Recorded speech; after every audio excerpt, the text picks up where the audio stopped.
ठरलं तर मग या मालिकेच्या पुढील काही येणाऱ्या भागांचे अपडेट जाणून घेऊया आपल्या आजच्या या व्हिडिओमध्ये। चला तर मग प्रेक्षकांनो, सुरुवात करूया आपल्या आजच्या या व्हिडिओला।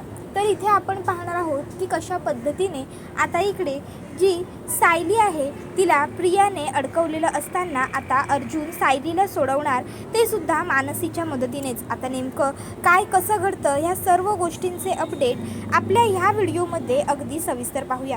तर इकडे ट्रिपला मुली जायला निघाल्यावर कुसुमताई मुलींना नको म्हणते, मला काही माहीतच नव्हतं, माझी कल्पना मला नव्हती या सगळ्या गोष्टींची असं म्हणते। त्यावर मुली रिक्वेस्ट करू लागतात की प्लीज प्लीज कुसुमताई प्लीज, सायलीताई तू तरी सांग ना गो कुसुमताईला, सायलीताई प्लीज, सायलीताई प्लीज। मग सायली म्हणते बरं बरं बरं ठीक आहे, मी देते परवानगी सगळ्यांना जाण्यासाठी, कुसुमताई जाऊ देत ग या मुलींना, पण एक अट आहे हा माझी, आणि ती म्हणजे सगळ्यांनी व्यवस्थित वागायचं, जबाबदारीने राहायचं, कुणीही काहीही आगाऊपणा करायचा नाही, तिथे एकदम व्यवस्थित सांभाळून राहायचं, समजलं ना। त्यावर सर्व मुली होकारार्थी माना डोलावतात। त्यावर मग लगेचच सायली म्हणते बरं आता जा, पण हो सगळ्यांनी व्यवस्थित राहायचं, सांभाळून राहायचं, स्वतःची काळजी घ्यायची हां। त्याबरोबर त्या सर्व मुली होकार देतात।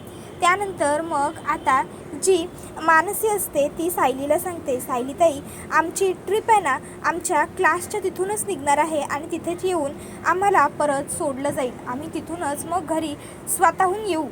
त्याबरोबर सायली म्हणते जर उशीर होत असेल तर फोन करा, तुम्हाला घ्यायला कोणतरी मोठं येईल, श्वेता किंवा मग कुसुमताई किंवा काका वगैरे। त्याबरोबर लगेचच मुली होकारार्थी माना डोलावतात। त्यानंतर मग लगेचच आता मुली तिकडनं बाहेर पडल्याबरोबर लगेचच जी श्वेता असते ती प्रियाला कॉल करते आणि प्रियाला आता ती ही गोष्ट सांगते की मुलींची आज कर्जतला ट्रिप जाणार आहे आणि त्यासाठी त्या त्यांच्या क्लासच्या रस्त्यावरूनच जाणार आहेत, त्या आता घरातून निघालेल्या आहेत। त्याबरोबर मग आता इकडे ठरल्याप्रमाणे आता प्रिया विचार करते की उद्या सायलीला तिच्या डोहाळे जेवणाला खूप मोठं सरप्राईज गिफ्ट मिळणार आहे। ती ताबडतोब आता राकेशला आणि सचिनला कॉल करते आणि ही गोष्ट त्यांना सांगते की आश्रमातल्या मुली ह्या कर्जतला ट्रिप करता गेलेल्या आहेत आणि त्या उद्या परत येणार आहेत। त्यावेळी राकेश म्हणतो मग आपण त्यांना तिकडून कर्जतवरूनच डायरेक्ट गायब केलं तर।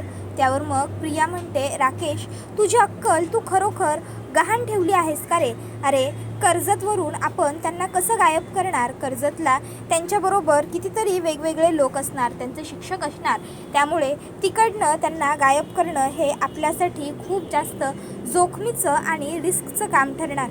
त्यापेक्षा आपण एक काम करू, आपण त्यांना इथल्या इथे त्या जेव्हा उतरतील ना कर्जतवरून येताना तेव्हा किडनॅप करू, म्हणजे तेव्हा कोणाला काही कळणार सुद्धा नाही, कळतंय का तुला। त्याबरोबर लगेचच आता राकेश होकार देतो। त्यानंतर मग आता दुसऱ्या बाजूला सायलीच्या डोहाळे जेवणाची सगळी तयारी झालेली असते।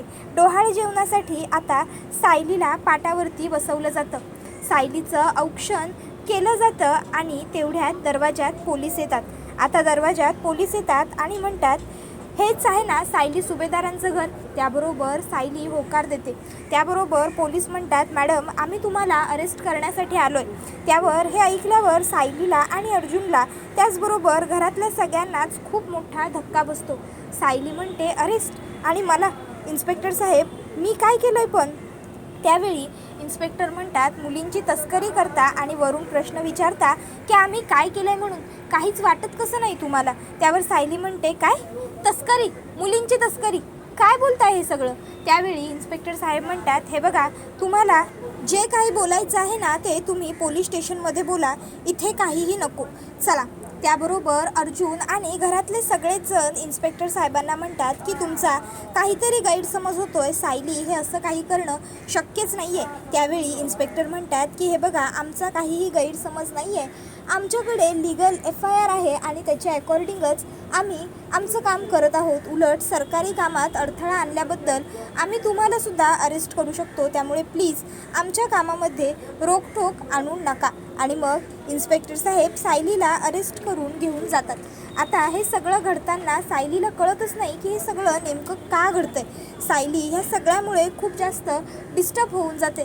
तर अर्जुनलासुद्धा कळत नसतं की सायलीला कसं वाचवू. सायली ही अर्जुनला म्हणते, अहो मी काही केलेलं नाही आहे. अर्जुन सायलीला म्हणतो, बायको मला माहिती आहे तू काही केलेलं नाही आहेस, तू निर्दोष आहेस आणि काळजी करू नको. लवकरात लवकर मी तुला तिकडनं बाहेर काढेन. मी येतोय बायको, मी येतोय, मी आहे तुझ्यासोबत. आणि मग आता अर्जुन हा सुद्धा सायलीच्या मागोमाग पोलीस स्टेशनला जायला निघतो. इकडे कल्पना ही खूप जास्त टेन्शनमध्ये असते. प्रतिमा, आत्या, अस्मिता सगळेच टेन्शनमध्ये असतात. तर आता लगेचच अर्जुन हा अश्विनला म्हणतो, अश्विन तू सगळ्यांना घरात घेऊन जा, मी येतोय, मी सायलीला घेऊनच येईन. त्याबरोबर तो म्हणतो, हो दादा तू काळजी करू नकोस, इथलं सगळं मी व्यवस्थित सांभाळतो, तू वहिनीला घेऊन लवकर ये, फक्त वहिनीची काळजी घे दादा. त्याबरोबर अर्जुन होकार देतो. त्यानंतर मग आता अर्जुन हा सायलीला आणायला जायला निघतो. आता इकडे सायलीला पोलिसांनी अरेस्ट केलेलं असतं. सायलीला पोलीस म्हणत असतात, आम्हाला वाटलं होतं ॲडव्होकेट अर्जुन सुभेदारांची बायको आहात तर तुम्ही असं काही करणार नाही, आश्रम सांभाळताय, चांगली गोष्ट करत होतात, पण तुम्ही तुमच्या त्या आश्रमात हे सगळे काळे धंदे करत असाल असं खरंच वाटलंही नव्हतं आम्हाला, तुम्ही खरंच हे सगळं का केलं. त्याबरोबर त्या ठिकाणी अर्जुन पोहोचतो. अर्जुन हा सगळ्यांनाच म्हणत असतो की हे बघा माझी बायको हे असलं काहीतरी करणं शक्यच नाही आहे, तुमचा नक्कीच काहीतरी गैरसमज झाला आहे. आणि मग तो सायलीकडे येतो. सायलीला म्हणत असतो, बायको तू अजिबात घाबरू नकोस, हां मी आहे, तुझा माझ्यावर विश्वास आहे ना, मग मी तुला काहीही होऊ देणार नाही आहे, मी लवकरात लवकर काहीही करेन, अगदी काहीही वेळ पडली तर करेन, पण तुला ह्या सगळ्या प्रकरणातून बाजूला करेन, तुला ह्या सगळ्यातून मी बाहेर काढेन. हे सगळं कुणीतरी जाणून बुजून तुला अडकवण्यासाठी केलं आहे, हे कुणी केलं आहे, काय केलं आहे, का केलं आहे, हे सगळं आपण शोधून काढू, काळजी करू नकोस, तू निश्चिंत राहा, मी आहे ना, मी लवकरात लवकर काहीतरी करेनच. तर दुसऱ्या बाजूला इकडे त्या सर्व मुलींना आता राकेश आणि सचिनने किडनॅप केलेलं असतं. आता राकेश सचिनला नाव घेऊन हाक मारत म्हणतो, सचिन अरे आता ह्या मुलींना आपण गोडाऊनवरतीच ठेवायचं ना. त्यावर तो म्हणतो, हो ऑफकोर्स गोडाऊनवरतीच ठेवावं लागणार. आता पुढे आणखीन आपल्याला 1-2 दिवसांचा कालावधी लागेल यांना इकडनं बाहेर पाडायला. त्याबरोबर मग आता ते दोघंजण एकमेकाबरोबर बावळटासारखे तिथेच त्या मुलींच्या तिथेच बसून बोलत असतात. आता त्यांना वाटत असतं की ह्या मुली बेशुद्ध आहेत, पण तसं नसतं. तर दुसऱ्या बाजूला इकडे अर्जुनने शोधाशोध करायला सुरुवात केलेली असते. त्याला कळत नसतं की हे सगळं कोण करू शकतं, आणि ते सुद्धा सायलीच्या बाबतीत. अर्जुनचं डोकं विचार करून पाक भांडावून गेलेलं असतं, पण त्याला विचार करूनसुद्धा उत्तरं मात्र कुठल्याही प्रश्नांची सापडत नसतात. अर्जुन विचार करतो, सायलीबरोबर एवढं कोणाचं वैर आहे, कोण सायलीच्या बाबतीत एवढं वाईट आणि विकृत काम करू शकतं. मग आता अर्जुन हा सर्व विचार करत असतानाच इकडे दुसऱ्या बाजूला मानसी ही जागी जात असते. त्यामुळे मानसीला व्यवस्थित आता ते दोघं जे काही बोलत असतात त्याचा आवाज येत असतो. सायलीने मानसीकडे एक छोटा बटनांचा मोबाईलसुद्धा दिलेला असतो, जेणेकरून ते कुठे पोहोचत आहेत, त्यांना येताना घ्यायला किती वेळ जायचं हे सगळं काही सांगण्यासाठी, त्यांना कॉन्टॅक्ट करता यावा यासाठी.